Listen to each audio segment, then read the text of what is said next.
Good evening, good morning, good afternoon, whatever time it is, whenever you're listening to this. This is Editor Felix, just reminding you that this is part 2 of an extended recording that was initially recorded a couple weeks back. Some of the events that we discuss and mention have already happened. I realize this will be a little bit confusing, but for the most part I'm going to try and keep everything up to date and record pretty much the week of, just to keep things present. So this episode, or this half of the episode, is coming out a couple weeks after the first half. So a little bit of backdating. Ride and Dirty at this point hasn't happened yet, but at the point it comes out will have been a week ago. But yeah, regular routine, week by week programming should come back after this episode comes live. Enjoy.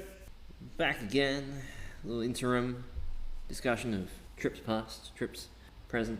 No one tripped over. And I will want to talk about my Berlin trip. Maybe later though, but yeah. That'd be sick. No, that's right. That's something I want to have a chat about. It all ties in, because this second part is going to be stemmed off of a question that we got from Ed, who was recording with us last week. Did you say stemmed off? Stemmed off, yes, I did. I live this lifestyle. What do you want from me? It's more a my brain works in weird ways, and I've been working for too long today. That's fine. Fair. It's okay. This isn't part of the work day. You know, I'm knocked off. I've got a beer in hand, so I'm all good. Mm-hmm. But no, Ed, as we always do with guests, gave us a couple of both questions for the next guest or guests, and hit us with a hot take. And a hot take I'll save. You guys both already know it. But the question that Ed asked was, why do you ride the way that you do? And I paraphrased that by saying essentially what necessarily informs your riding style, and is there potentially more development yet to come, or more progression that you want to see? Like, you've both sort of come up at least from my impression, you've both got your own unique styles, and I would also argue at very different stages in that progression. Definitely. Potentially through different limitations, which we don't need to get into, but going about the same thing in different ways, ending up in different places, different priorities. You know, any sort of, insights? Are we gonna reveal or awaken something in either of you? Some self-discovery, maybe. Maybe. But yeah, I feel like with me there's more progression to go, because I've been riding fixed gear for about a year, and it's like, I feel like at the moment for me, it's still like becoming a stronger rider, and me becoming a more experienced brakeless rider, for me to like sort of, like, I feel like at this stage I have kind of started developing a riding style. But yeah, I think most of my journey up until a couple of months ago has just been like, just learning the ropes. Yeah, just like more and more riding progression. Okay. What about you, Ramsay? You've been. I think I've heard multiple people describe you as a dark horse. Maybe not literally, maybe not using those exact words, but they've said that you are surprisingly quick when it comes to racing. I have to agree with that. Okay. Like, I've tried to chase you and failed. So I've dropped the cash. You've dropped me, yes. Okay. But the main thing is that you've got that kind of two-sided approach of being very capable of like riding in a group, even though, as you said before, in the last part, you were or even before we started recording, I don't think we were recording at the point, you said you were more of a solitary rider. You tended to go out and just ride on the spur of the moment on your own. That's probably why. Obviously that's changed a little bit. That has changed a little bit. Yeah, that definitely has changed a little bit. And in terms of progression, something I've been seeking for the last few years is actually a bit of moderation.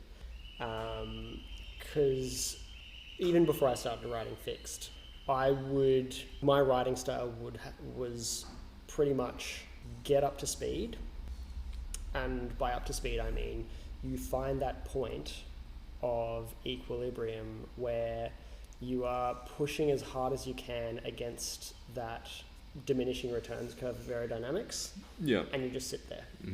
There's probably a scientific term for it, but I'm not a power meters guy. I think they call that threshold. Sure. Okay. Yeah. So you just sit there and you live there, and you get ups and downs because hills exist and headwinds exist and tailwinds exist, but it lent itself to me being very tired a lot of the time because that was how I would commute, and in all honesty, how I still commute most times. So riding in a group was a great way to help me moderate that and help me roll at a lower speed. Because I would find myself riding solo and having to remind myself, okay, I'm taking it easy, I'm chilling. And then the first tailwind or the first downhill would get my speed up, and then as soon as the next uphill hit, I would just be trying to match that same speed, and I'd be back where I always used to be. Exactly. And I still find myself doing that. So if I have the capability to do some speed, that's honestly probably why. But it's been refreshing to be able to learn to moderate that and stick in the group. It is one of those things, I will say Ramsay's experience has jogged my memory because I had a very similar experience to that. Because when I got into fixed gear, like commuting and stuff, I would always just want to go as hard as I can. And that it's fun. Yeah, it's fun, but it gets very tiring, especially when you're riding brakeless. And you're not a very experienced brakeless rider because from what I found from just pushing as hard as I could the whole time, I would just get like on my way to get a banh mi at Victoria Street, which is 15 minutes from my house, I would get gassed on that ride. Because I was just like, I know that feeling. I was just like, I was just mashing it out the entire way. And like, I found that I was just getting tired all the time. I was not stopping very well because I was going too hard.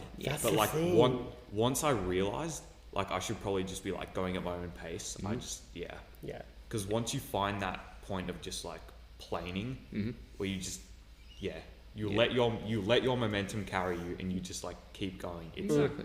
The first time I did that, it was like a life-changing experience. I was like, wow, this is I'm actually having more fun when I'm riding because I'm not destroying my legs the whole time. You're not struggling to breathe and stuff like that.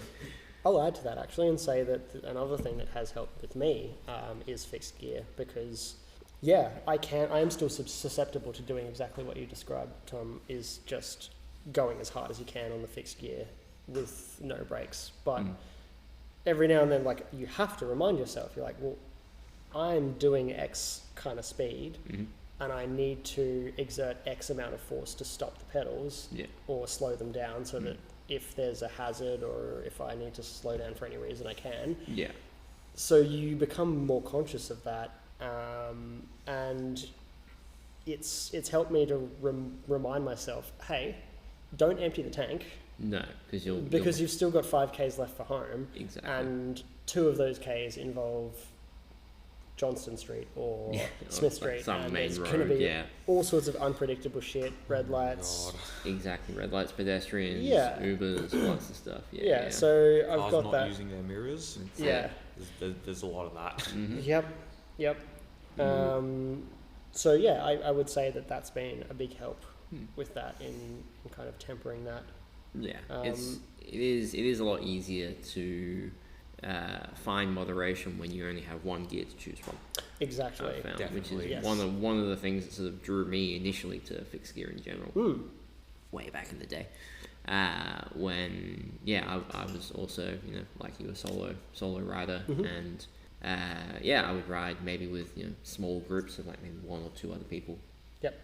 And we were just all at the same point, in terms of either gearing or fitness or competence or sobriety, all of the above, and it was definitely a good life skill in general. Just to take a moment, just chill.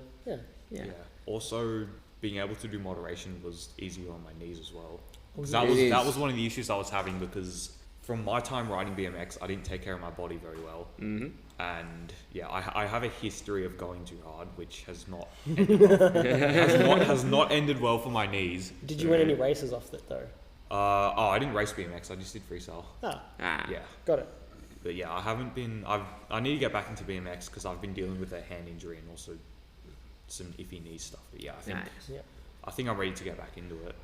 But yeah, advice for everyone at home is, I've said this 3 times already before the podcast, but your body is a temple. Please treat it like one. I was hoping you were going to say that. Ah. Body is a temple, and temples will erode whether you don't clean them at all or if you clean them too much. Keep it in that middle ground.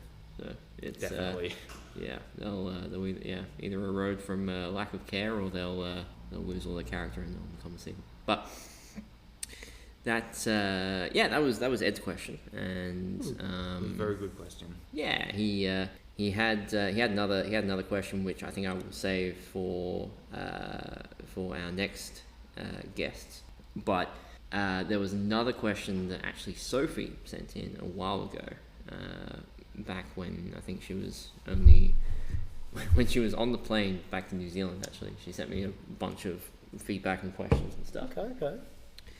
And her question was along the lines of how do you approach getting more diversity in the scene?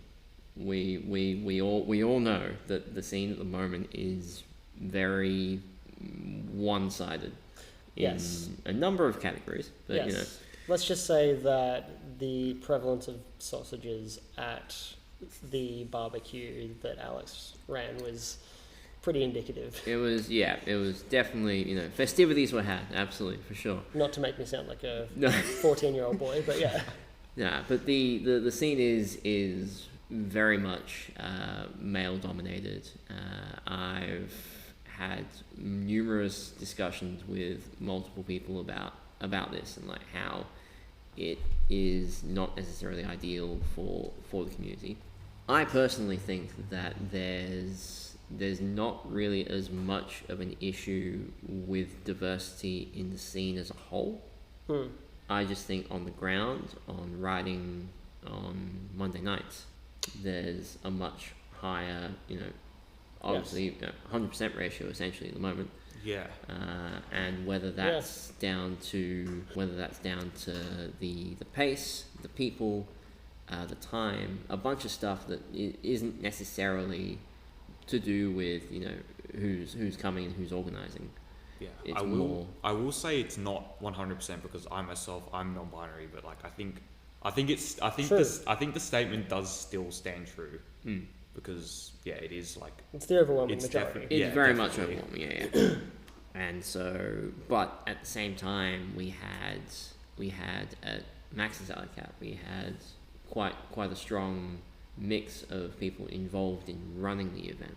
Yes. And in past events, I've noticed that as well. You know, like if you bring people in, say, "Hey, I've got an event happening. This is what's going on," then usually people's partners will come along, or like friends, or you know, colleagues or whatever will come along and will get involved with these events and be like, that's fun. You know, maybe I'll want to see what else people get up to in this crazy scene. You know, it seems to take up all of their time and all that sort of stuff. So,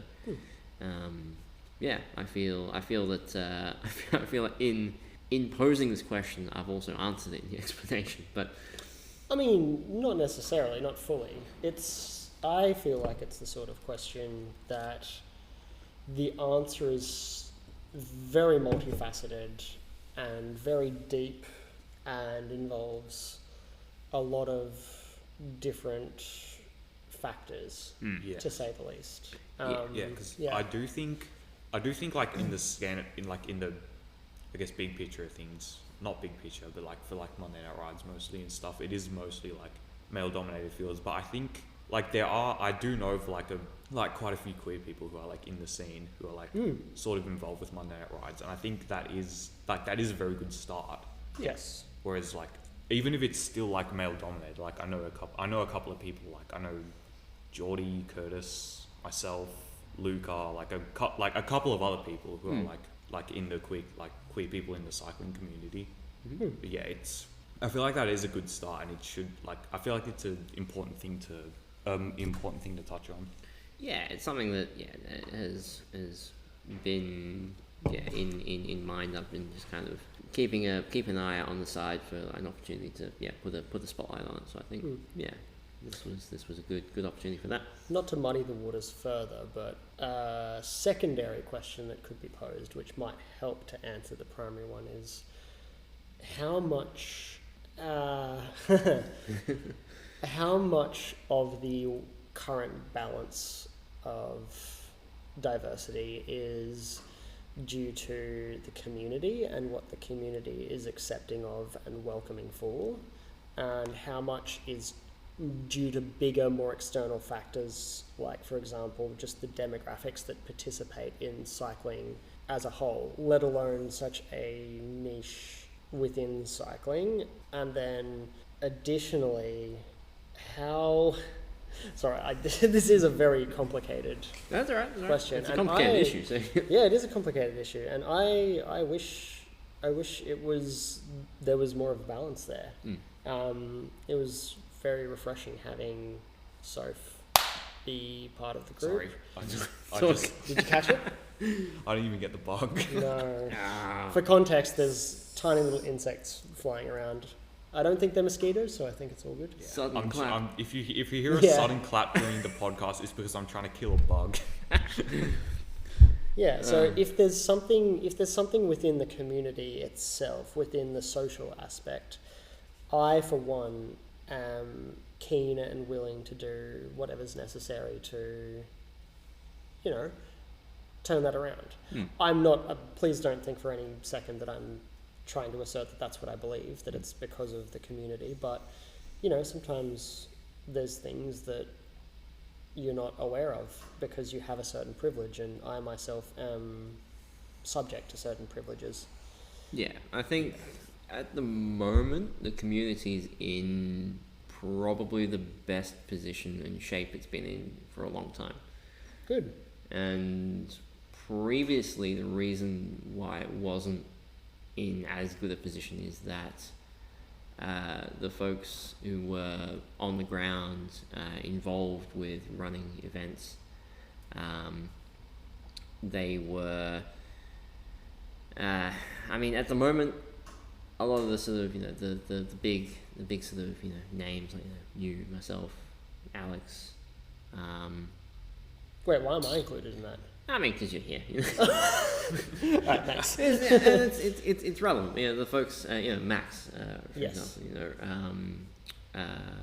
Q, all those folks, they all have wives or partners, and so they all have that. I guess maybe insight might not be the right word, but they have that already in mind when they're sort of running events. Like for me, whenever I put on an event, I always say everyone's welcome. I say all bikes, all abilities, all riders welcome. Yes. And Alex and I discussed, and we've now put into place the sort of beginner friendly Monday night rides, first Monday of every month, which will be this coming Monday. I'll do a plug later. But having that brings a lot of either partners or friends or otherwise that maybe want to get involved in it but don't want to be intimidated or injured or put at risk, which I guess is an inherent kind of side effect of the kind of riding that we do. I mean, it is an inherent side effect of cycling in general. Yeah, exactly. But we kind of take it a step further. We do take it a step further. Voluntarily, I will admit. Voluntarily, yes. I mean, brakelessness may come into play here, potentially. That's the voluntarily bit, yeah. There's no reason why a fixed gear should be any less safe than a regular bicycle. But taking the brakes off does change that. It does. It puts it into the non-street legal category. It does. In the eyes of the law, that's kind of what it does. Yes. And so you've kind of signed yourself up to that. And so any sort of I guess, incidents that happen, any risk is sort of applied directly onto you. Yes. And as long as you're aware of that, and that's completely totally fine. But yeah, it also kind of makes it, the riding fixed gears, riding brakeless is not a barrier to entry. It's just, at the moment it's pretty much just riding a bike and enjoying it. Yes. Yeah, like for our Monday night rides, we have a bunch of people on just different bikes and stuff. Yeah. I know people come to rides that don't even ride fixed gear. That's it. Yeah, like Curtis, for example. You brought them up prior. Yeah, Curtis rides a white specialized. Curtis rides a Yes, super fancy specialized road bike. Yeah, They it's also a ride very straight sick off bike. of bicycle circling jerk, They also ride a trail, a trials bike, which is sick. Which is sick. So never touched a fixed gear in their life, so far as I know. But yeah, just as much of an integral part, and that's kind of what we're kind of working more towards. Is yes, it's the name of the group is Fixed Gear Melbourne, but it's also like a community that embodies that mindset of like, it doesn't matter what you ride as long as it works for you and you enjoy it. Yeah. Yes. I will say though that it's good to still have identity defining events. Exactly. Yeah. Like yeah, for definitely. example, and I guess I'm alluding to, because it's fresh, the upcoming LA Cat, Ride and Dirty. Mm-hmm. Having events like that, I think, helps keep that almost duality going, where like we are it's open. it's good to have a balance of Yeah, we are open and welcoming for anybody to join for the majority of events. Exactly. But at its core, the community is about riding fixed gear bicycles. Yeah. The touchy topic there is that Ride and Dirty is apparently going to be fully brakeless, I think you mentioned. It is, yes. And that's the hot button topic. Yeah. But it will be an alley cat that is fixed gear mandated. Mm-hmm. Yeah. And not everybody's going to be able to participate with that, or not everybody's going to feel comfortable participating with that. But for those who are part of the community and don't, there's still plenty of other things. Still a lot of stuff happening, yeah. Can help make you feel welcome. Yeah. Still plenty of opportunities to join the events and have fun. Yeah. Alex has floated the idea of doing more barbecues in his place, so Yeah, sweet. I love that. That'd be good. Yeah. Oh, on that note, there was also what's it called? Tour de Fridge, I think people were talking about. To the fridge. That was I a haven't Sophie heard about idea. That was a Sophie idea. That So- sounds fun. So Maybe we wait for a time when she's able to visit again. in summary, Tour de Fridge is something that happens every year in Auckland, at the very least. Happens all over the place, but it's essentially a group ride where they go from one person's house to the other and they empty each fridge as they go, either of food or drinks. It's something that usually happens around Christmas. It's like a Christmas kind of thing. Back in a sec. Each household will set up a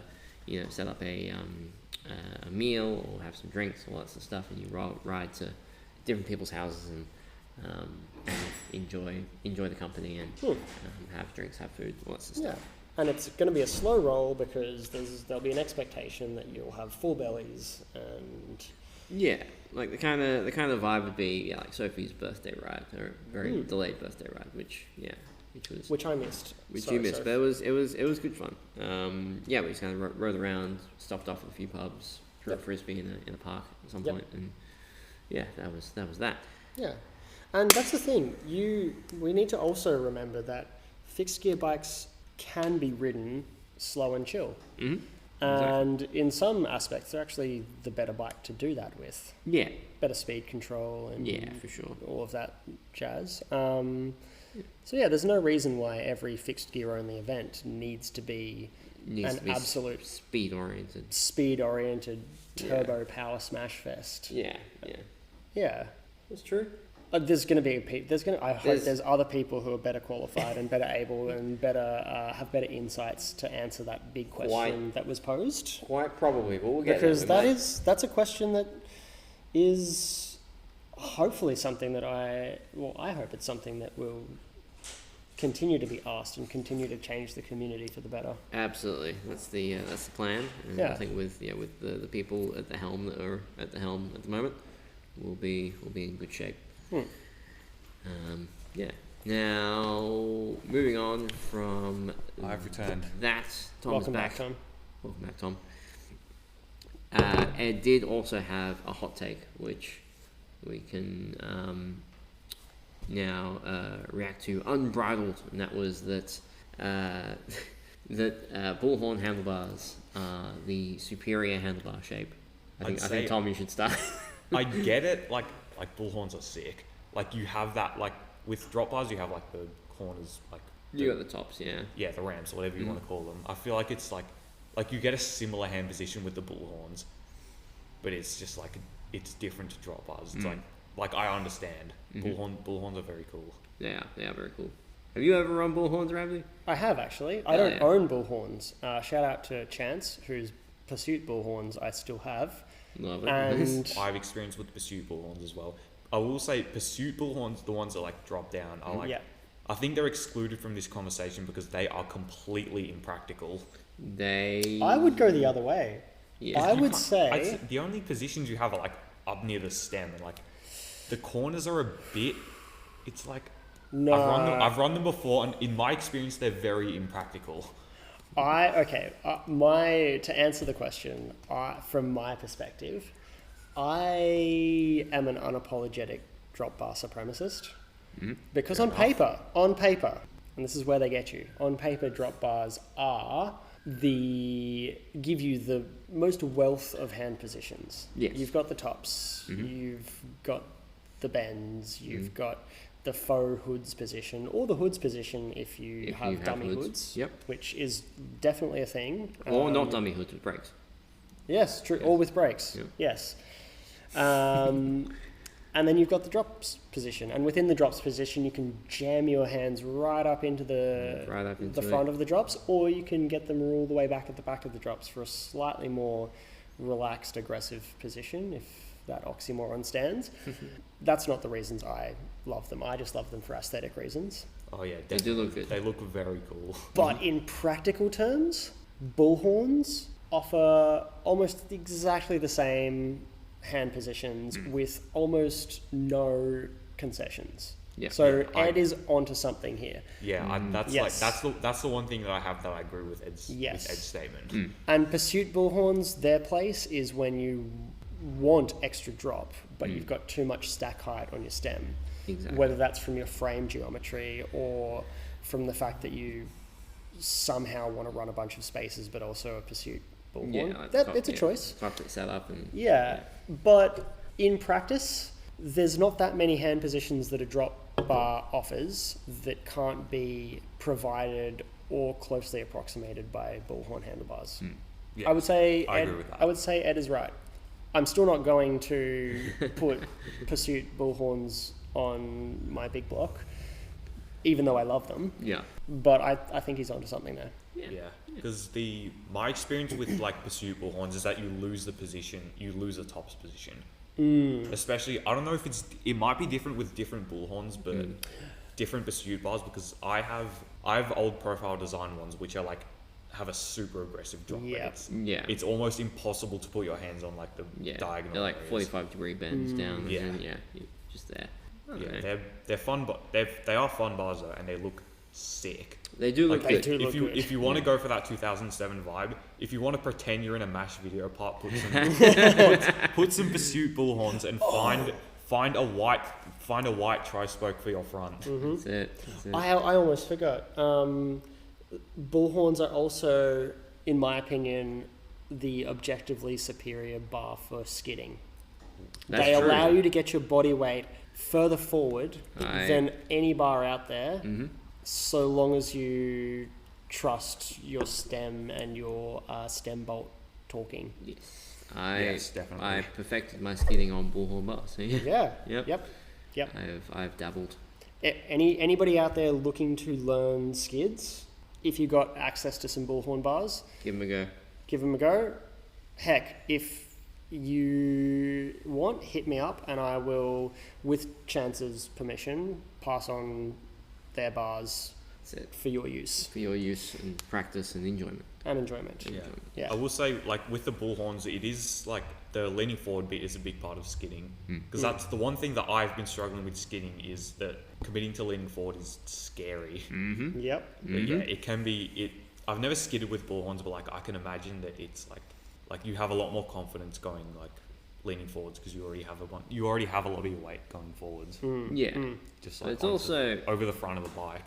Yeah, it's also a balance of skidding for the aesthetics of it and skidding for practicality. Yes, that's. Like- I'll get to it later. But that has something to do with my hot take. Those are the two things. Like if you skid for the look of it, bullhorns are the best, because you can move your weight all the way forward, have literally no weight on your back wheel, and skid forever.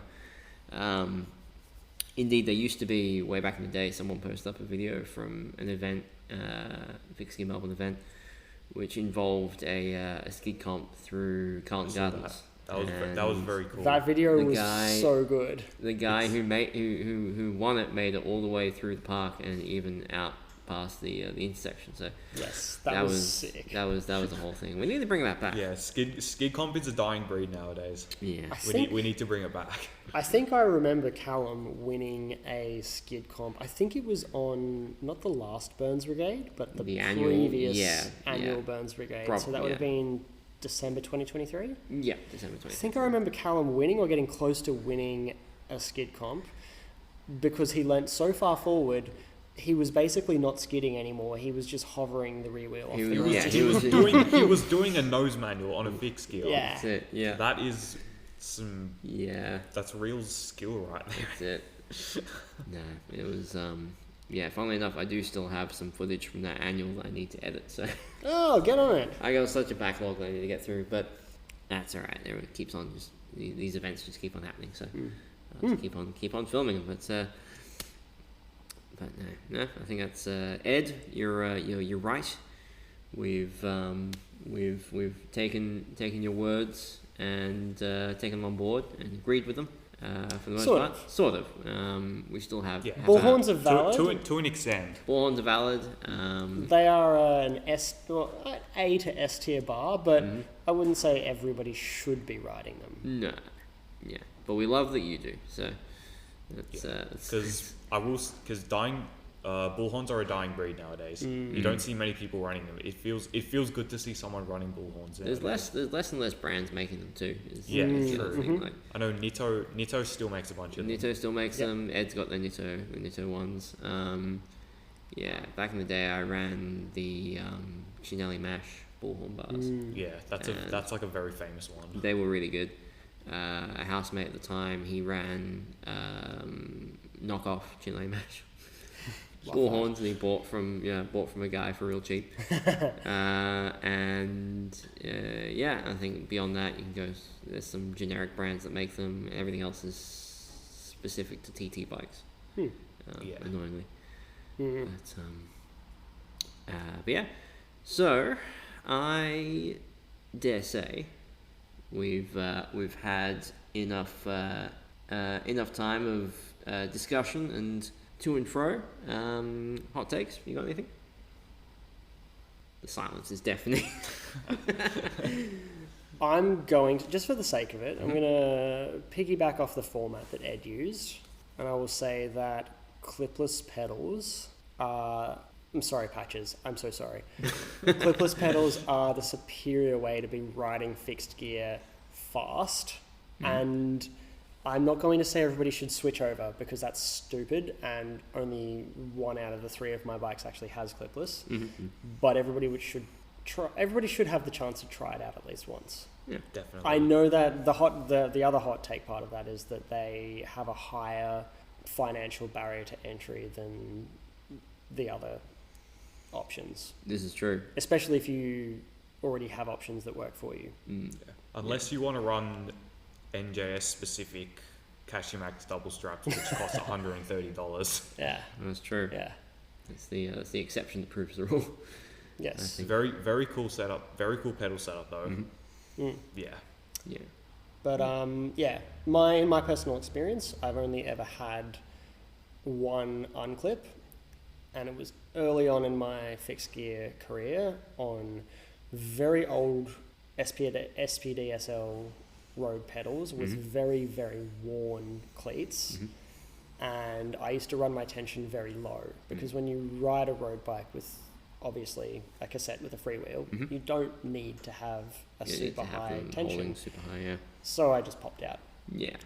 Ever since tightening them up, not once have I had an unclip. Yeah. I do remember Henry mentioning after he, I think, replaced his cleats for the first time. I remember He this. said he'd realized that the cleats were meant to, like, he was running old Shimano red SPDSL cleats. Yes. Are the red ones have Red less ones, float or more float? They have no float. Oh, Is it the red or the blacks that have no float? I think it's the blacks that have no Black float. is a different brand. Black is look. Yeah, having no float on your clipless pedals for fixed gear is I remember this. from what I've heard, it's a big no-no. Yeah, I remember asking him, or I remember jokingly asking him, like, "Oh, how's that no float going?" And He was like, "What are you talking about?" He's like, "What are you talking about?" He gave a perplexed look. He's like, "I've got float." Yeah, and that was purely from the wear in his cleats. And so he replaced them. He was like, "Oh no," but yeah, that's all right. I'll be able to maybe ask him about it tomorrow. True. But, True. Yeah, I think. What's your hot take? I think my hot take is that like proper like longer normals, like regular like longer skids are unnecessary. Oh, that's not a hot take. That's not a hot take. That's a fact. Okay. I'm so that sorry. makes sense. What else you got? They are nowhere near as cool. Oh yeah. Sorry, the shorter skids are nowhere near as cool. Yeah, but it's like from my experience with taking off my brakes too early, I learned hop, stop, and bump skid before like regular skids, and Because that's what works. yeah, because I realized like I was always worried about like, oh, I can't do long skids, I shouldn't be riding brackets, but like I was doing bump skids and hop stops and I was completely fine. Because once I learned how to do regular skids, I was like, okay, this feels really cool, but it's not nearly as effective, and it also hurts my knees. Yeah. So yeah, Exactly. That was the method that I used to learn how to skid originally. I would hop and lock my legs in a certain position, and I would skid after I landed. Was my method, and so yeah, and then beyond that, I learned the benefits of doing proper, hop skids and all that manner of stuff, and learning foot jams and all those emergency measures. Foot jam skid is a very important skill. I still do that to this day because in my experience, I found that if you need to stop in an emergency, like if a taxi pulls out on you or something, just stick your foot Something in the like back that. wheel. Foot in the back wheel, and then you're good. Or if you pop out of a cleat or strap brakes or what have you, which I had a strap brake a couple weeks ago. That's fucking terrifying. Yeah. Thankfully, I wasn't very far What from home. straps were you running? Zulus, but They're 8-year-old pretty Zulus. rare. Oh, 8. Oh, okay. Yeah. That's okay. Yeah. They probably had like 2 or 3 threads still holding on. They were holding on for dear life for quite a while. Yep. But now they are no more. But it's okay. A testament to how long they last. I think we've covered all points, topics, subjects. Anything we've missed? I think so. Circle back to can do. I mean, I came in with no plan, so by default, we've covered all the bases. Yeah. For me. I think I've done well. That's I think it. I've done well for my first podcast. We're sitting at an hour 30 total, which is Fucking hell. very good. If that's a reaction, that's good. This means I've done my job right. Good. But now we'll do a quick little outro. We'll wrap it up here. Thank you for joining me, Thom and Ramsay. This has been Prime Ratio. I've been Felix. You can find me and my illustrious guests. Is that the right term? It seems a bit weird. I don't feel super illustrious at the moment, but I'll take it. My esteemed colleagues. How's that? That's a little better. Yeah, sure. Colleagues, peers, Sounds good. fellows of the fixed gears, working on my songwriting, I don't know. But I like it. you can find all of us on Instagram. Thank you for listening to this episode of Prime Ratio. If you, like my guests here, have any hot takes or questions or stuff that you want us to discuss, react to, and further enhance with our own unique perspectives and personalities, feel free to send it to us either by email at ridebikesandbemerry@gmail.com or DM us at Melbourne Alleycat. That's MELBURN ALLEYCAT. Nearly screwed up the spelling there. I mean, you technically did, but I that's by technically design. did screw up the spelling, that's fine. And yeah, if you ride bikes and you want to meet new people who ride bikes, come and ride bikes with us. We run a weekly group ride on Monday nights, meeting up at Melbourne Museum at 6 p.m, rolling out at 7. The first Monday of every month, which notably is tomorrow, is a beginner-friendly ride. So if you've never shown up before, you've got no expectations, no idea of what it's going to be like, show up. We will cater to all bikes, abilities, fitness levels, confidence levels, skill levels, and the route's usually pretty chill, minimal road exposure, and we usually end up at Catfish with a Philly cheesesteak and a beer at the end of the ride. If you want to find more information about events that happen in the community, join Fixed Gear Melbourne on Facebook. Pretty much every event, including Monday Night Rides, are listed in that, as well as other members of the community. You can post up a photo of your bike, introduce yourself, say, hey, I live in this area, if anyone wants to come together and do a group ride. Make a bunch of little mini weekly, fortnightly, monthly group rides, because that's always fun. Beyond that, that's all of the plugging I got to do. We're going to wrap up and go for a bike ride and potentially get some dinner. But yeah, as always, ride bikes, be merry, and we'll catch all of you next time. Thanks for having us. Bye, everybody.